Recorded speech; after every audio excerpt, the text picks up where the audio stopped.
Orpa Naomi के साथ तब तक बनी रही जब तक उसके पास एक पति था, परिवार था। लेकिन जब उसका पति चला गया, उसने कहा मैं क्या करूंगी। उसने कहा अब मेरा लाभ क्या हो रहा है। नो, इस प्रकार के बहुत सारे मसीह होते हैं कि मेरा लाभ हो क्या रहा है जो मैं चलूं। अगर मेरा लाभ हो रहा है तब तो मैं चलूंगा, अगर मेरा लाभ नहीं फिर जाने क्या फायदा, प्रभु यीशु मसीह के पीछे चलने क्या फायदा, प्रभु यीशु मसीह भक्ति करने क्या फायदा। ऐसे लोगों का आपको सच बता रहा हूं मैं, अस्तित्व तक नहीं मिलेगा, उनका जिक्र कहीं नहीं पाओगे आप।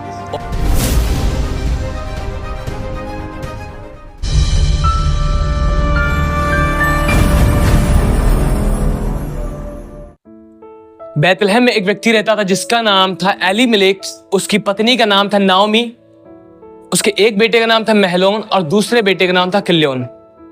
और जब वहां पर यहूदा में बैतलहम में अकाल पड़ा, उन्होंने डिसाइड किया हम इस देश को छोड़कर, यहूदा नगर को छोड़कर, बैतलहम को छोड़कर हम मोआब को जाएंगे। और वे मोआब को चले गए।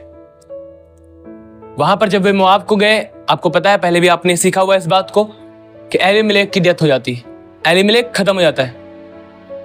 फिर उसके बाद वहां पर कौन बचता है? नाओमी, उसके दोनों बच्चे। नाओमी ने वहां पर मोआब में रहकर मोआबी लड़कियों के साथ उसके दोनों बेटों की उसने शादी करवा दी, जो परमेश्वर के वचन के बिल्कुल खिलाफ था। परमेश्वर ने पहले साफ साफ आज्ञा दी थी कि तुम दूसरी जातियों से शादी मत करना, अपनी बेटियां उनको ब्याह में मत देना, उनके बेटों को अपनी लड़कियों के साथ ब्याह मत करना। परमेश्वर ने खुला दिखाया हुआ था, बताया हुआ था कि आज्ञा दी हुई थी कि ऐसा तुमने नहीं करना, पर उसने ऐसा ही किया। और जब उसने वहां पर महलोन और किल्योन के दोनों की शादी कर दी, उसकी वहां पर दो बहू आई, एक का नाम था रूत, एक का नाम था ओरपा। और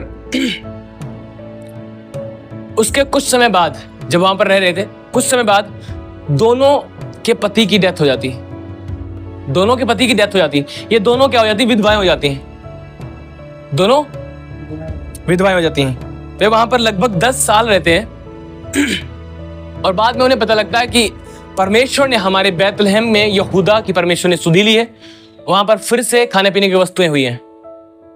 फिर अभी इन्होंने क्या किया? फिर उन्होंने डिसाइड किया हम अपने देश को जाएंगे।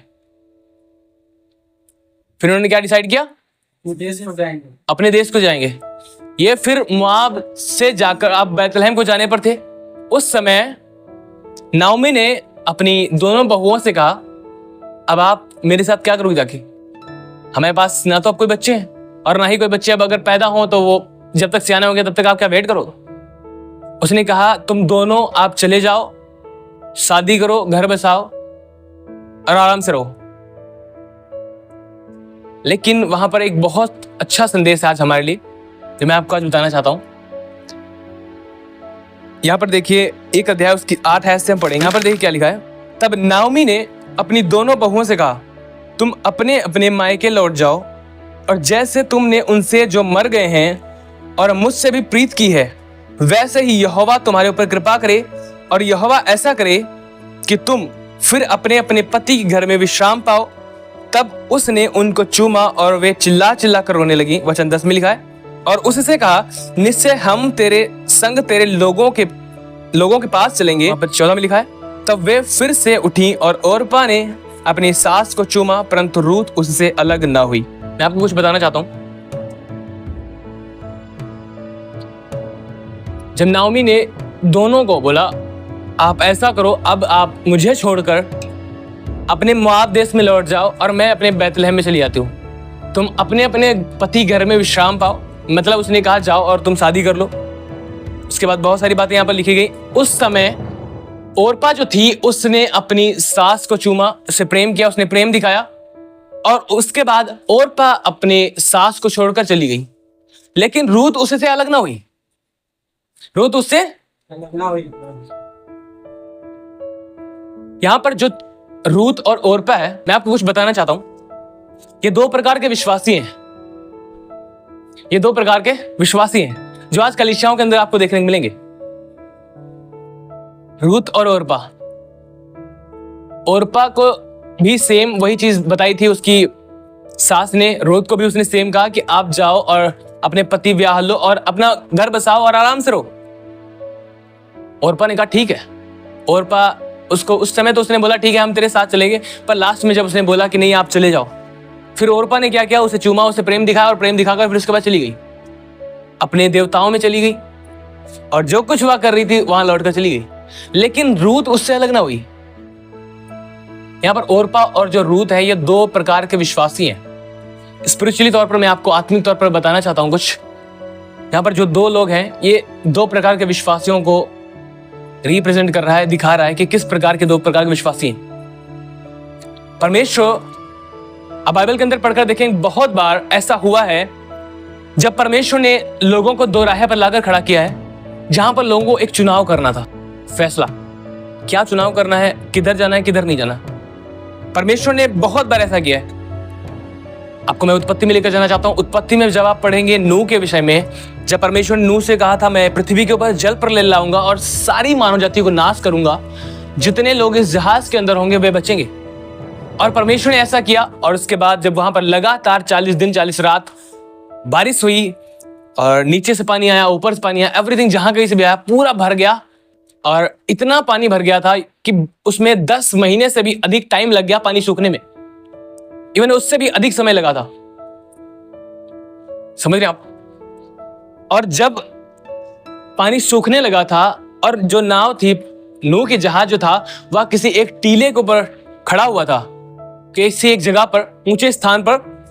उस समय नूह ने क्या किया था, अपने दरवाजे, उसकी जहाज के जो खिड़की थी ऊपर को खुलती थी, उसको खोला उसने और उसने कौवे को उड़ाया था। याद है? आप पढ़कर देखो, उत्पत्ति 8 अध्याय उसकी 7 आयत से पढ़ेंगे। यहां पर देखिए क्या लिखा है, एक कौवा उड़ा दिया। नूह ने एक कौवा उड़ा दिया। जब तक पृथ्वी जल पर से सूख ना गया तब तक कौवा इधर उधर फिरता रहा। फिर उसने अपने पास से एक कबूतरी को भी उड़ा दिया कि देखे कि जल भूमि पर से घट गया कि नहीं। वचन 9 में क्या लिखा है, उस कबूतरी को अपने पैर टेकने के लिए कोई आधार ना मिला तो वह उसके पास जहाज में लौट आई, क्योंकि सारी पृथ्वी के ऊपर जल ही जल छाया था। तब उसने हाथ बढ़ाकर उसे अपने पास जहाज में ले लिया। नूह ने क्या किया, खिड़की खोली, उसने कौवे को उड़ा दिया। और कौवा क्या कर रहा था, उड़कर चला गया। वो दोबारा नहीं आया। वह दोबारा नहीं आया। पता क्यों? क्योंकि जो लोग मर गए थे उनकी डेड बॉडीज पानी के ऊपर तैर रही होंगी और उन चीजों को खाने लगा, उन चीजों को, और वो वापस नहीं आया। लेकिन जब उसने कबूतरी को छोड़ा, कबूतरी को पैर रखने के लिए कोई जगह नहीं मिली। और उसने किसी ऐसी वस्तु को नहीं खाया जो नॉनवेज नहीं खाती ना, कबूतरी, कबूतर नॉनवेज नहीं खाते वो। और फिर देखिए यहां पर जो कौवा था उसने वहां पर मांस खाना आरंभ किया, वो वहीं पर रह गया, वो वापस नहीं आया। लेकिन कबूतरी वापस लौट कर आई। ये भी दो प्रकार के विश्वासी हैं। मैं आपको लगातार इसी बात पर आपको बताना चाहता हूं। जब एक राजाओं में पढ़ेंगे एलिया और एलीशा के विषय में, बाइबल से एलीशा जो था वह खेत में बैल जोत रहा था, सॉरी बैल के साथ में खेत जोत रहा था, हल जोत रहा था। और वहां पर 12 जोड़ी बैल थे और 12वें के साथ स्वयं जोत रहा था। एलिया वहां से गुजर रहा था। एलिया ने अपनी चादर उस पर फेंक दी और जब उसका अभिषेक कर दिया चादर डालकर, फिर क्या हुआ आपको पता है? एलीशा रुक ना सका कि वो रुका रहे, वह एलिया के पीछे आने लगा। वह एलिया के पीछे आने लगा और एलिया के पीछे जब एलीशा आ रहा था, एलीशा को एलिया ने कहा, मैंने क्या किया, तू मेरे पीछे क्यों आता, चला जा। उसने कहा, मुझे मेरे माता पिता को चूमने दे। उसने कहा, मैंने क्या किया है, तू चला जा। अब देखिए अभिषेक किस लिए किया था उसने, कि वह आए और परमेश्वर सेवकाई में हो। और अभी वही कह रहा कि जा, चला जा। और ये एक बार नहीं हुआ था। जब एलिया उठाया जाने पर था, उससे पहले उसने 3 बार फिर उसके बाद भी बोला कि मेरे पास परमेश्वर मुझे यहां भेज रहा, वहां भेज रहा है, परमेश्वर मुझे यहां ले जा रहा, परमेश्वर वहां ले जा रहा, तू मेरे साथ रहने दे, जाने तू यहीं ठहर। उसने कहा, तेरे और यहोवा के जीवन की संगत मैं तुझे नहीं छोड़ने का। उसने कहा, मैं तुझे नहीं छोड़ूंगा, तेरे जीवन की और परमेश्वर के जीवन के शपथ मैं तुझे नहीं छोड़ूंगा। 4 बार ऐसा उसकी लाइफ में हुआ। 4 बार उसको बोला गया, जा, चला जा, चला जा। उसने कहा, मैं नहीं छोड़ूंगा। और जब उसने देखा कि उसको पता था ना एलिया उठाया जाने पर है, एलीशा को पता था कि एलिया उठाया जाने पर था। और जब उठाया जाने पर था, 4थी बार जब उसने देखा कि ये नहीं जाएगा, उसने कहा, जब मैं उठाया जाऊंगा तो उससे पहले क्या मांगता है? तुझे दिया जाएगा। उसने कहा जो आत्मा तुझ में है ना, उसका दोगुना भाग मुझे चाहिए। समझ रहे आप? उसने कहा जो आत्मा तुझ में है उसका दोगुना भाग मुझे चाहिए। एलिया ने कहा तूने कठिन बात मांगी है, तो भी यदि तू मुझे ऊपर उठाया जाता हुआ देखे तो यह तेरे लिए हो जाएगा। तो मैं आपको क्या बताना चाहता हूं, पहले एलीशा को एलिया ने बुलाया और एलिया बाद में क्या कहता, चला जा। कौवे को नूह ने उड़ाया, वह चला गया, वह दोबारा नहीं आया। कबूतरी को उसने बुलाया, वह दोबारा आया, उसे अपने पास रख लिया उसने। 6 अध्याय उसकी 64 आयत, यहां पर देखिए क्या लिखा है, परंतु तुम में से कुछ ऐसे हैं जो विश्वास नहीं करते, क्योंकि यीशु पहले ही इसे जानता था कि जो विश्वास नहीं करते वे कौन है और कौन मुझे पकड़वाएगा। और उसने कहा इसीलिए मैंने तुमसे कहा था कि जब तक किसी को पिता की ओर से यह वरदान ना दिया जाए तब तक वह मेरे पास नहीं आ सकता। इस पर उसके चेलों में से बहुत से उल्टे फिर गए और उसके बाद उसके साथ ना चले। तब यीशु ने उन 12 से कहा, क्या तुम भी चले जाना चाहते हो? प्रभु यीशु मसीह ने कहा, मैंने तुमसे कहा कि तुम में सब विश्वास नहीं करते। प्रभु यीशु मसीह ने जब यह प्रचार किया, बहुत सारे चेले थे वहां पर। प्रभु यीशु मसीह ने कहा सब तुम में मुझ पर विश्वास नहीं करते, क्योंकि प्रभु यीशु मसीह जानता था कि सब मुझ पर विश्वास नहीं करते, कौन मुझे पकड़वाएगा। और यह एक दान है विश्वास का, जो परमेश्वर की ओर से एक व्यक्ति को दिया जाता है, वरदान है ये। और जब प्रभु यीशु मसीह ने यह प्रचार किया, बहुत सारे उल्टे फिर गए, मतलब चले गए। और प्रभु यीशु मसीह ने कहा अपने 12 चेलों से, क्या तुम भी जाना चाहते हो? जाओ।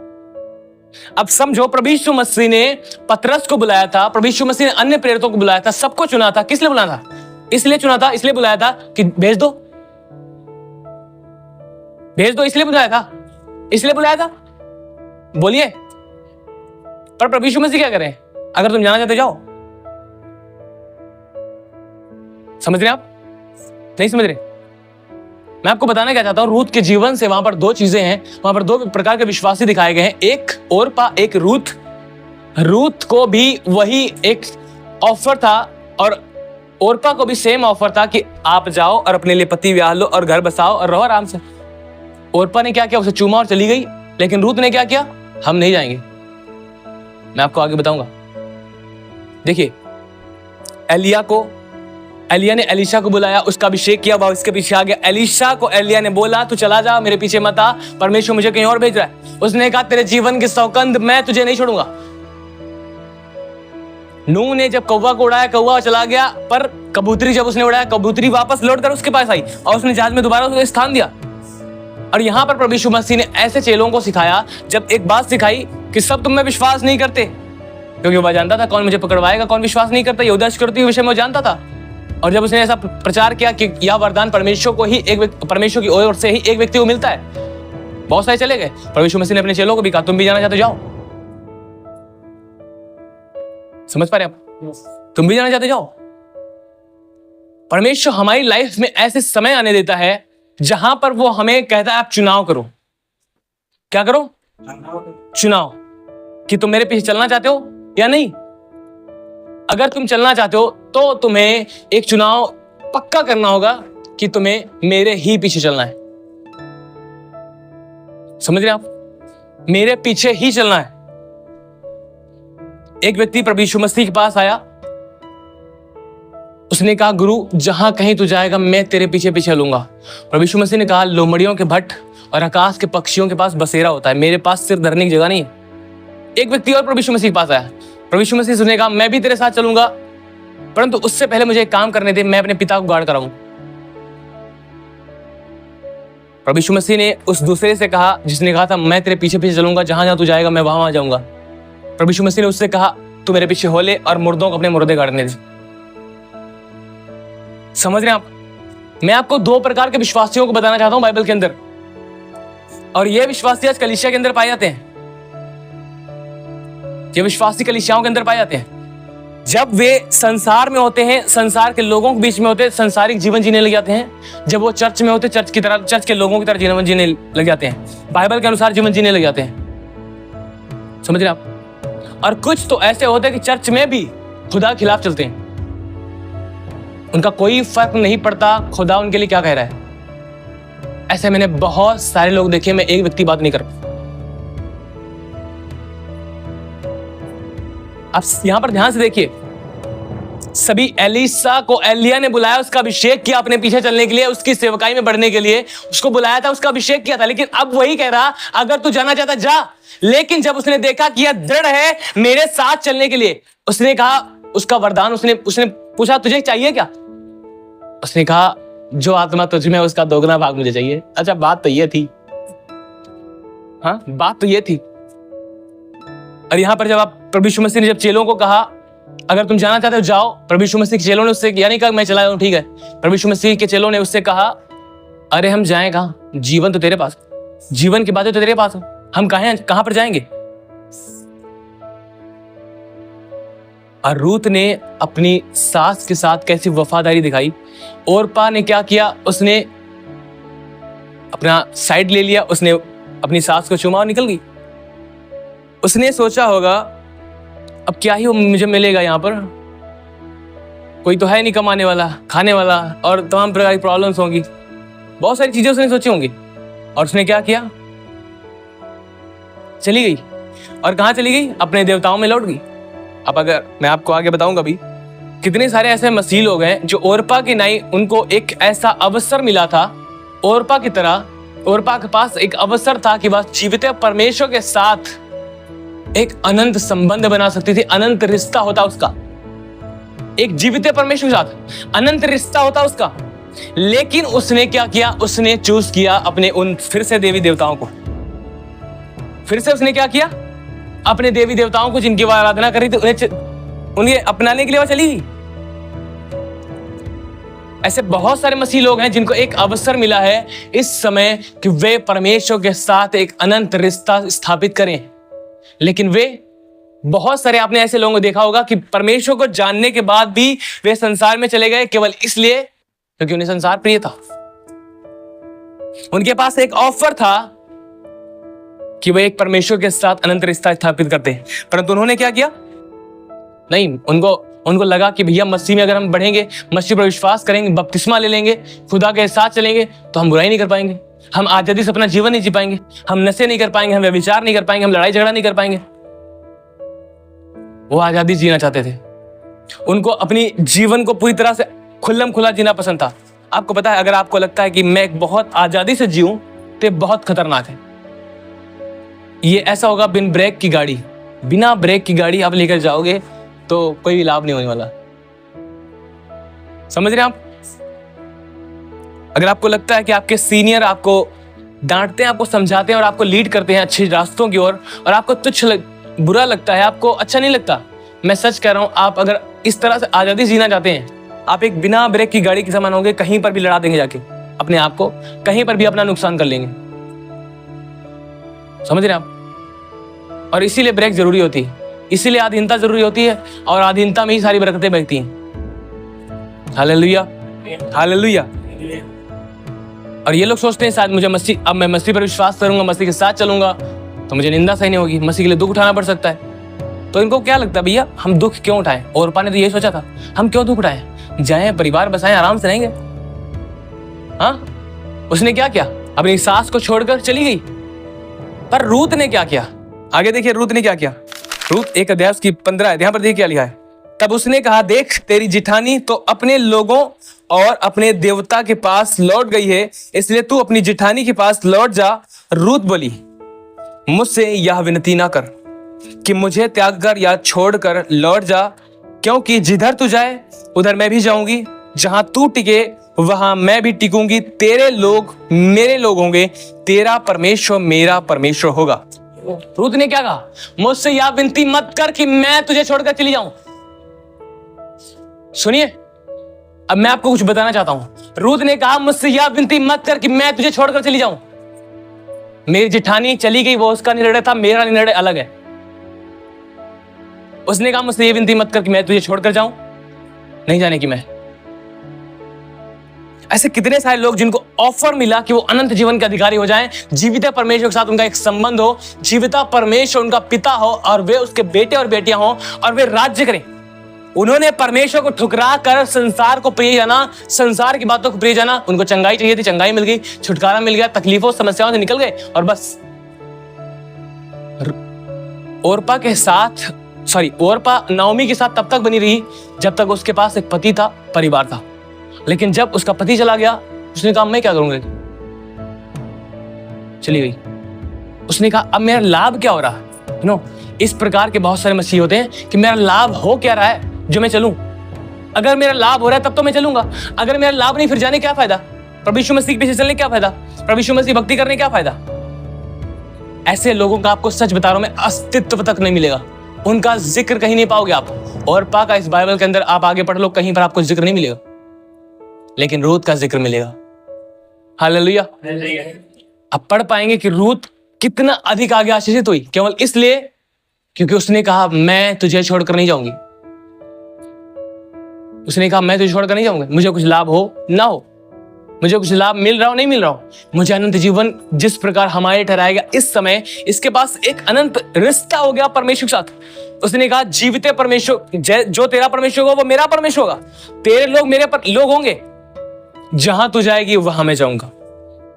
जो लोग प्रभु को जान लेते हैं, प्रभु पर विश्वास कर लेते हैं थोड़ा बहुत, उनके पास एक सौभाग्य होता है कि वो एक जीवित परमेश्वर के साथ एक अनंत रिश्ता स्थापित कर ले, अनंत रिश्ता।